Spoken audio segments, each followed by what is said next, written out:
আর ওই মনে ঠেটুর দিয়ে গেছে আজকেই তোর দোকানে আগুন নাজমুল এখন পুলিশ হেফাজতে। ওই মানুষের কাছে টাকা পয়সা দাবি করে, দাবি না করলে মানুষ হুমকি দামকি দেয় আগুন লাগাই দিব, হ্যান করবো ত্যান করবো। ঝগড়া হওয়ার পরে দোকানদারে ঠেট দিছে, আজকে তোর দোকান পুরালাম। এই ঠেট গেছে আর আয়া পরে দেখ আগুন তো শেষ হোক। অনেক দোকানে বিক্রি করার পরে আমার আব্বা গিয়ে বিচার দিল আর বাপের কাছে যে বাসু তোর পুলে আমার টিনি বেচে লাইছে। পরে আমার বিচার দিল যে কাকা তোমার আব্বা তো আমার আব্বা দেখলে বিচার দেখালি। আমি বিচার দিচ্ছি আব্বার আমি কমুন, আব্বার আমি কমুন, তোমার বাপের নাম বাপের কাছে বিচার দিছো কে?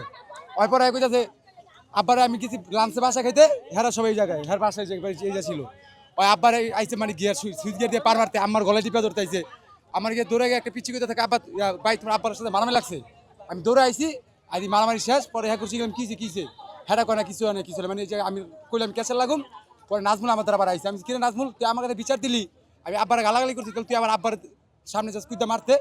পরে কিছু করে না, পরে নাজমুল গেছে, পরে আব্বা কইতাছে এরা সবাই কইতাছে কয় তোর মাল গলা টিপা ধরতে আইছে, গিয়ার দিয়ে পার মারতে আইছে। আমি তো তন কইলেন না, আমার পাশে যখন যে বাসা আগা ছিল হ্যাঁ করলাম কি বাসা আগা একটু সমস্যা হলে আমার ফোন দাও, জানোর কই আছো দোকানের সামনে তাড়াতাড়ি। আর তোমার সামনে বাপের গায়ে হাত দিল, তুমি কিছু করলে না, আমার ফোনও দিলা না।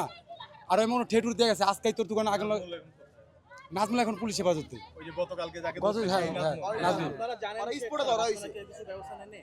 এখানে তোর সাথে আমরা ব্যবস্থা করে পারতেন। এলাকা ভিত্তিক নেতা আওয়ামী লীগ যখন ছিল তখন ওর নামে বিচার গেছে, ওয়ার্ডে বিএনপি যখন আসছে তখনও বিচার গেছে, ওর নামে অনেকগুলো বিচার গেছে, নালিশ গেছে, কিন্তু ওর বিচার কেউ করে না। এলাকার কোনো রাজনীতিবিদও না, কোনো কিছু না। ভাই দিনের বেলা ঘুমায়, রাতের বেলা ঘর থেকে বাইরা, যখন এরিয়ার দোকানপাটগুলো বন্ধ হয়ে যাবো, মানুষ নিলিবিলি হয়ে যাবে, তখন হয়ে আইবো, তখন ওরা কে খুঁজবো ভাই এরিয়ার মধ্যে?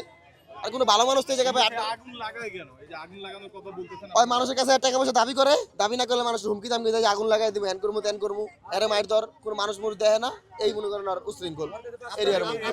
থাকে আপনি মনে করেন কি জানেন, এই জায়গাতে সাধারণ মানুষ ওর কারণে আইটা যেতে পারবো না, কোনো সাধারণ মানুষ।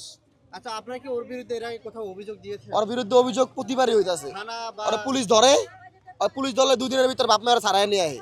আর বাপ মার যে বাড়ি ঘর সবার, বাবা কি করে? আর বাবা মা কিছু করে না, কেউ কোনো কাজ কাম করে না, ওই চুরি চিন্তা করে বাপ মাই খায়। তাহলে এই দায়টা আসলে মানে কার বা কাকে দিবেন এই দায়টা? এই দায়টা তো মনে করেন এই যে একজনকে তো আমরা যাকে আমরা ধরছি অথবা পুলিশে নিয়ে নিছে তাকেই আমরা দায়ী করব।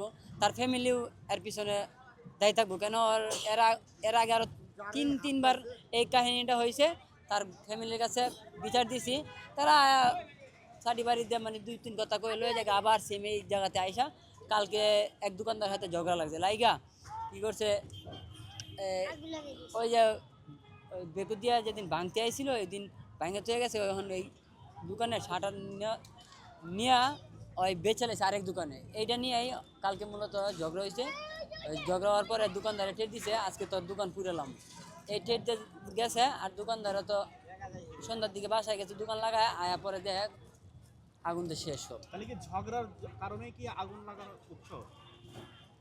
ঝগড়া হয় হয়তো ঝগড়া লাগার উৎসব কি না এটা খেয়াল লাগে, হয়তো প্রায় আরও এর আগে 3বার করছে, সেটা তখন বলতে পারি না ঝগড়াটাই মেন না ঝগড়াটা করছে এলে আগুন লাগানোর জন্য, এটা তো বলতে পারি না।